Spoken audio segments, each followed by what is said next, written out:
I mean, you know how I am. I don't really trust the mainstream media or our government to tell us the truth about things. So I don't know. But either way, you say casualties of war. Yeah. Yeah. I mean, casualties of war, it's, I guess depending on how you use that term, if you're using it as a justification, oh, well, it's casualties of war. Right. Or as a negative thing, oh, those are casualties of war. Yeah. Because one of the things that I never agreed with was, okay, even though the tactics, like you think about Napoleonic tactics, what was used in the Civil War, Revolutionary War, and further back, basically going out to two armies, going out to a field, you stand there, line up against each other, and shoot back and forth until one side kills more than the other. Yeah. That was a stupid way of fighting from a tactical standpoint. But I respect that in the sense that people at that time, it was like, okay, we're not going to involve the citizens. Yep. Well, I'm taking my army, you take your army, we go out to a field away from everybody and we handle this. Yep. Again, not saying that they fought in a smart way, but they left the civilian population out of it. And my specialty in the Marines was CQB, close quarters battle, fighting inside of buildings. And that was always something that it's Americans, we view that as a last resort. We don't want to do that.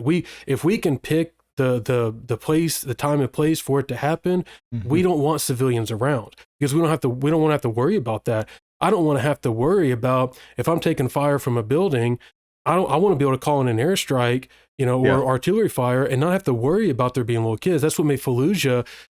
I mean, Fallujah was terrible. It was an awful event, awful battle that took place. But one of the benefits, one of the good things about it, I guess you could say, is that prior to it, we with loudspeakers dropping pamphlets into the city basically said, we're coming on this day.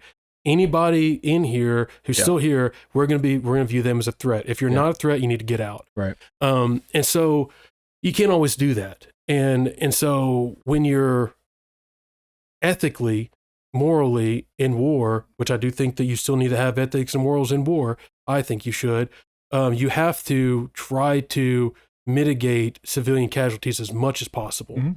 So as long as both sides are doing that, then I'm okay with it.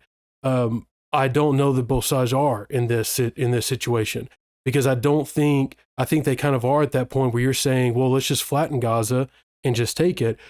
But if you do that, there's going to be a lot of innocent casualties. So it's almost like they need to say, hey, get out. We're going to give you 48 hours to get out. A free window. Here's the road. No checkpoints. Get out. But if you're here, but again, that's on the assumption though that Israel is right in this situation.